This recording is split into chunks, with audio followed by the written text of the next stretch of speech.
Guilt is a relentless companion. It doesn't care for time or space. It follows you into the quietest corners of your mind, whispering reminders of what you've done. That's how it feels for me, every single day since that Christmas party. My name is Emily, and this is my story. A confession, if you will.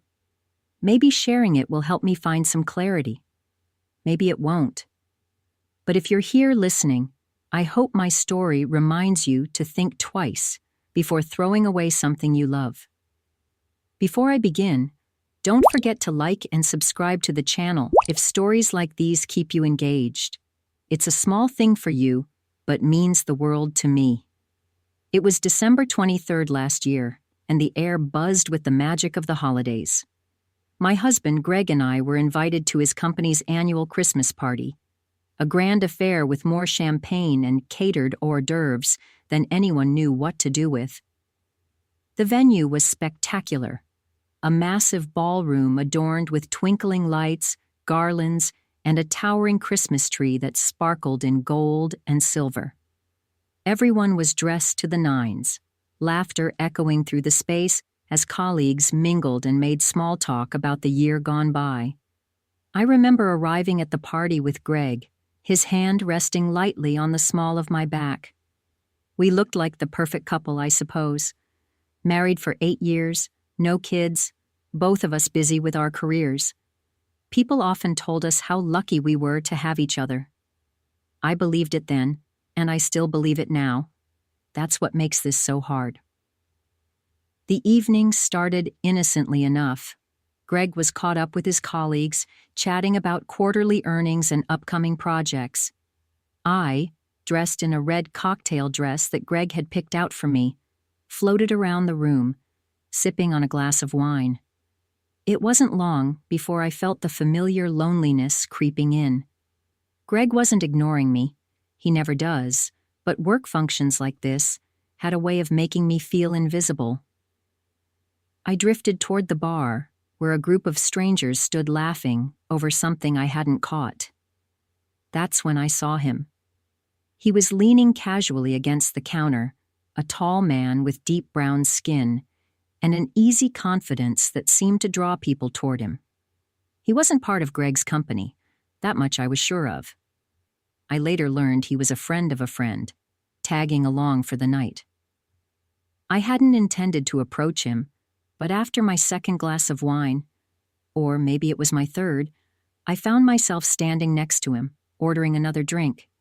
He smiled at me, and something about it felt dangerous. Not in a threatening way, but in the way that makes your heart race, even when you know you shouldn't feel it.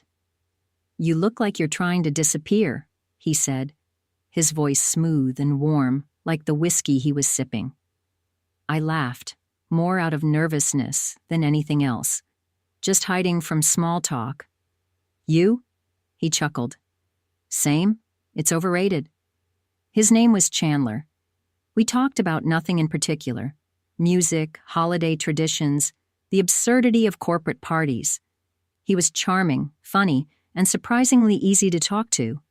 I wasn't looking for trouble, at least that's what I told myself. But as the night went on and the wine continued to flow, the lines of right and wrong began to blur. Greg eventually found me, pulling me into a conversation with some of his colleagues. I plastered on a smile and played the part of the supportive wife, but my thoughts kept drifting back to Chandler. I felt something I hadn't felt in a long time, seen, desired, alive in a way that scared me. Hours later, Greg was deep in conversation with his boss.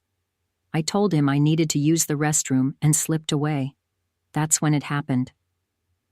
As I made my way down the dimly lit hallway toward the restrooms, I saw Chandler again. He was leaning against the wall, phone in hand. When he looked up and met my gaze, something unspoken passed between us. I should have walked away. I should have gone back to Greg. But instead, I stopped. My heart was pounding, and my mind screamed at me to turn around, but my feet refused to move. Chandler pushed off the wall and took a step closer. "You okay?" he asked, his voice low. I nodded, but it wasn't true. I wasn't okay. Not then, not now. What happened next is something I'll regret for the rest of my life. But that's a story for the next chapter. For now, I'll leave you with this. Sometimes, the choices we make in a single moment can echo through our lives forever. If you're still with me, don't forget to like and subscribe. It's a way of supporting me as I share the hardest truth I've ever had to face. There's a moment just before you make a terrible decision when you feel the world slow down. It's as if time is giving you one last chance to stop yourself, to reconsider, to walk away. I wish I had listened to that moment, but I didn't. Instead, I stood there, frozen, as Chandler's presence pulled me in like gravity. He stepped closer, his eyes searching mine as if trying to understand the conflict brewing inside me. "You sure you're okay?" he asked again, his tone gentle but probing. I started, but the words caught in my throat. Was I okay? Was I happy? Not entirely. And that's what scared me the most.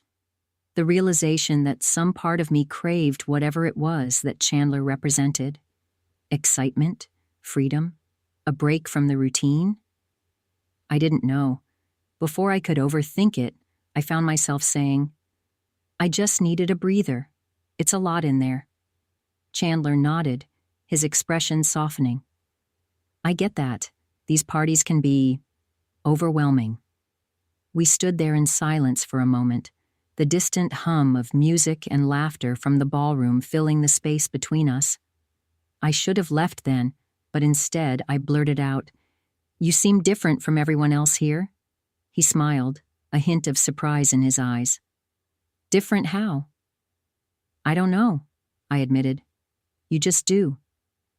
The conversation should have ended there, but it didn't. One word led to another, and before I knew it, we were laughing softly about the ridiculousness of the evening. I felt a lightness with him that I hadn't felt in years. It was intoxicating, and combined with the wine already swirling through my system, it dulled the voice of reason in my head. When he reached out and lightly touched my arm, it was like a spark igniting something dormant inside me. My breath hitched, and I took a small step back, startled by my own reaction. "Sorry," he said quickly, raising his hands. "I didn't mean to." "No, it's okay," I said, my voice barely above a whisper. But it wasn't okay. None of this was okay, and yet I didn't move away. The next few moments felt like a blur. One minute we were talking, and the next, we were in the small, dimly lit hallway leading to the restrooms. It was quiet there, away from the noise and the eyes of everyone else. My heart was pounding so loudly, I was sure he could hear it. Chandler stepped closer again, his gaze locking onto mine. "Tell me to stop," he said, his voice low and filled with a tension that mirrored my own. I opened my mouth, but no words came out. Instead, I closed the distance between us, my actions betraying every rational thought in my mind. The kiss was electric, a mix of urgency and hesitation, as if we both knew this was a line we shouldn't cross, but couldn't stop ourselves from crossing. As the moments passed, the weight of what I was doing began to sink in. I pulled away, my breath coming in short, ragged gasps. "I can't," I said, shaking my head. I have to go." Chandler nodded, his expression unreadable.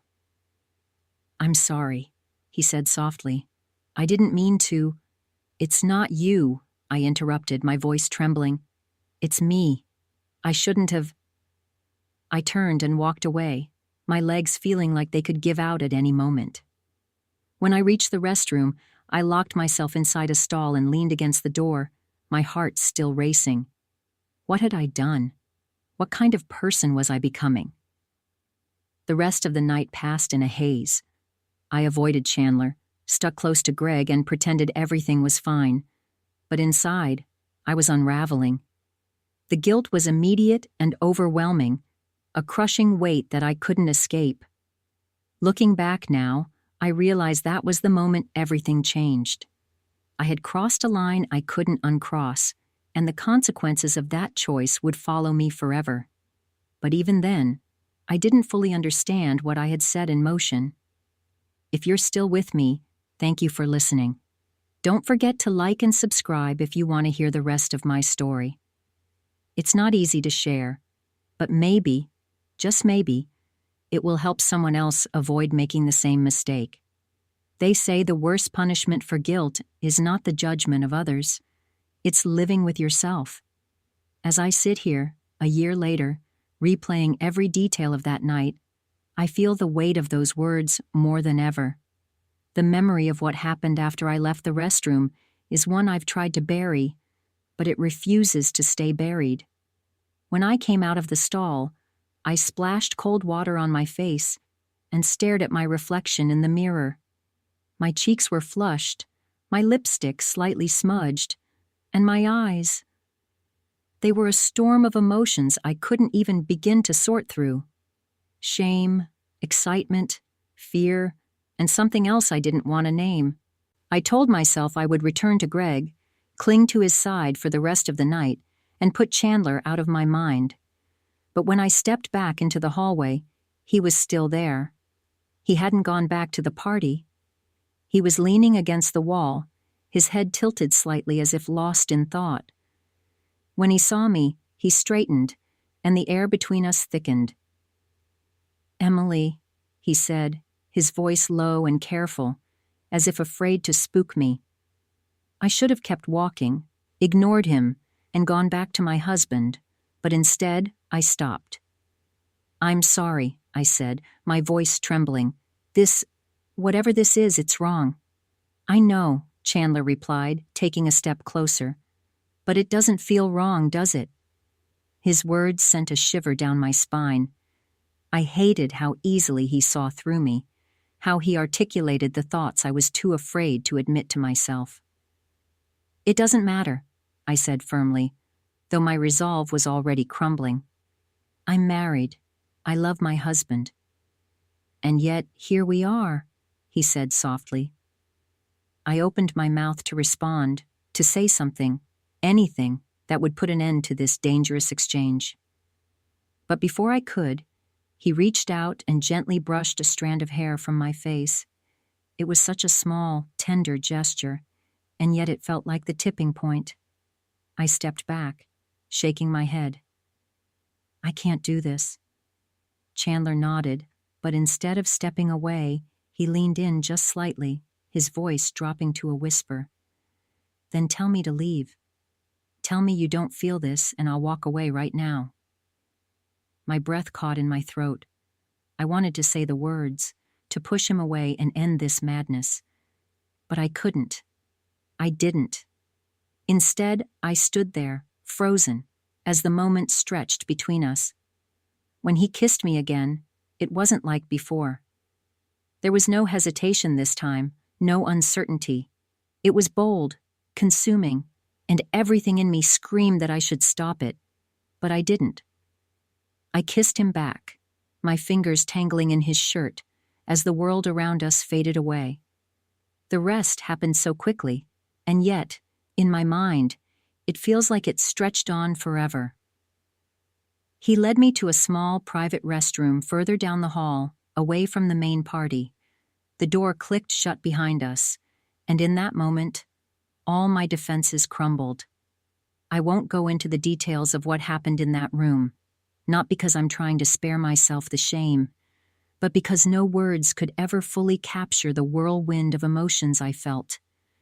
It was passion and guilt, exhilaration and regret, all tangled together in a way that left me breathless. I remember how his hands felt on my skin, how his touch ignited something in me that had been dormant for years. I remember the way his lips traced every inch of me, the way he whispered my name like a prayer. And I remember the way I let myself get lost in him, forgetting everything else. My husband, my marriage, my values, for those fleeting moments. But as quickly as it began, it was over. When it was done, The weight of what I'd done crashed down on me like a tidal wave. I sat on the edge of the sink, my dress rumpled, my lipstick smeared, and my heart racing. Chandler stood a few feet away, adjusting his shirt and avoiding my gaze. "I'm sorry," he said softly, breaking the silence. "I didn't mean to." "Don't," I interrupted, my voice barely above a whisper. "Don't apologize. This was my fault too." He nodded, but the tension between us was palpable. Without another word, he turned and left the room, leaving me alone with my thoughts. I stayed there for what felt like an eternity, trying to collect myself, to figure out how I was supposed to face Greg after what I'd just done. When I finally returned to the party, I plastered on a smile and pretended everything was fine. Greg didn't suspect a thing. He never would have. But I knew. And that knowledge has haunted me every day since. If you've made it this far, thank you for sticking with me. I know this story isn't easy to hear, and it's even harder to tell. But it's my truth, and I hope sharing it will help me find some semblance of peace. Don't forget to like and subscribe if you want to hear how this all unfolds. The hardest part is yet to come, and I don't know if I have the strength to face it alone. Regret is an insidious thing. It doesn't hit you all at once. It creeps up on you in the quiet moments, like a shadow you can never escape. The morning after the Christmas party, I woke up next to Greg, his arm draped protectively over me. He looked so peaceful, his face soft and untroubled in the early morning light. I wanted to freeze that moment and erase everything that had happened the night before. But reality doesn't work like that. The guilt started as a dull ache in my chest, growing sharper with each passing second. I couldn't stop replaying it in my head. The hallway, Chandler's touch, the overwhelming intensity of it all. I'd betrayed the man who trusted me more than anyone else in the world. And for what? A fleeting moment of recklessness that left me hollow and ashamed. Greg stirred beside me, pulling me closer in his half-asleep state. "Morning," he mumbled, his voice thick with sleep. "Did you have fun last night?" My throat tightened, and I forced a smile. "Yeah, it was nice," I lied. "You?" He nodded, his eyes still closed. "Always good to see everyone. You looked beautiful, by the way." I couldn't stop thinking about how lucky I am. His words were a knife to my heart. I felt tears prick at the corners of my eyes, but I blinked them away. "I'm the lucky one," I whispered, though the words tasted bitter on my tongue. The days that followed were some of the hardest of my life. I threw myself into work, into chores, into anything that would keep me from being alone with my thoughts. But no matter how busy I kept myself, the guilt was always there, gnawing away at me. I avoided Chandler's calls and texts. He'd only reached out once or twice, and each time I saw his name on my screen, a fresh wave of nausea hit me. I deleted the messages without reading them, desperate to sever any connection to that night. But severing the connection didn't erase the memory.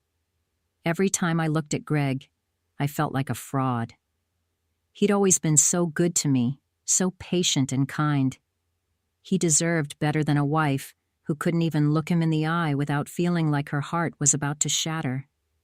One evening, about a week after the party, Greg and I were sitting on the couch, watching one of our favorite shows. He reached over and took my hand, lacing his fingers with mine. "You've been quiet lately," he said, his tone gentle. "Is everything okay?" I froze, my heart pounding in my chest. This was my chance to come clean, to tell him the truth and face the consequences of my actions. But the words wouldn't come. I opened my mouth, but all I managed was a shaky, "Yeah, I'm fine. Just tired." Greg studied me for a moment, his brow furrowed in concern. Then he nodded, giving my hand a reassuring squeeze. "Let me know if you need anything, okay? I'm here." "I know," I said softly, my voice barely audible. And that was the worst part. I knew he was there, always, and I was the one pulling away. The secret became a wall between us, invisible but impenetrable. I started to notice the little things that hadn't bothered me before. The way Greg left his shoes in the middle of the hallway. The way he chewed too loudly when he was engrossed in a good meal. The way he hummed off key when he was in a good mood. I told myself these things annoyed me because they were objectively irritating, but deep down, I knew the truth. They annoyed me because I couldn't stand to look at him and see the man I'd betrayed. I began to question everything about myself and our marriage. Was this who I really was? A woman who could throw away years of love and trust for a moment of selfish indulgence? And what did it say about me that I couldn't even bring myself to confess? Was I protecting Greg, or was I just protecting myself? One night, unable to sleep, I found myself scrolling through forums and advice columns, desperate for answers. I read story after story of people who'd been unfaithful, their reasons, their regrets, their attempts to make amends. Some had confessed and found forgiveness. Others had kept their secrets, choosing to live with the guilt rather than risk destroying their relationships. The more I read, the more conflicted I felt. Part of me wanted to unburden myself, to tell Greg everything and beg for his forgiveness. But another part of me was terrified of what that would mean. What if he couldn't forgive me? What if this one mistake was enough to unravel everything we'd built together? Was it selfish to keep the secret? Or was it selfish to tell him and force him to carry the weight of my betrayal? As the months passed, the guilt became a constant companion. It seeped into every aspect of my life, coloring even the happiest moments with a tinge of sadness. I found myself withdrawing from Greg, afraid that he would somehow see the truth in my eyes. And yet, I couldn't bring myself to let him go. I still loved him, more than I could put into words. But love, I was learning, wasn't always enough. On our anniversary, Greg surprised me with a weekend getaway. He'd booked a cozy cabin in the mountains, complete with a fireplace and stunning views of the surrounding forest. It was exactly the kind of romantic gesture that had always made me fall in love with him all over again. Sitting by the fire that first night, a glass of wine in hand, I felt a strange sense of peace. For the first time in months, the guilt seemed to loosen its grip on me, if only for a little while. Greg was telling a story about one of his childhood adventures, his eyes lighting up as he spoke. I found myself smiling, genuinely, as I listened to him. In that moment, I made a decision. I didn't know if it was the right one, but it was the only one I could live with. I would carry this secret to my grave. I would do everything in my power to be the wife Greg deserved, to make up for my mistake in every way I could. Maybe it wasn't enough, but it was all I had. As Greg leaned over to kiss me, I whispered a silent promise to myself. I would never let him down again. If you've made it this far, thank you for listening to my story. Sharing this has been one of the hardest things I've ever done, but I hope it serves as a reminder to cherish what you have and to think twice before making choices that could change everything. Don't forget to like and subscribe if this story resonated with you. Your support means more than you know. And if you're carrying a secret of your own, just remember, you're not alone.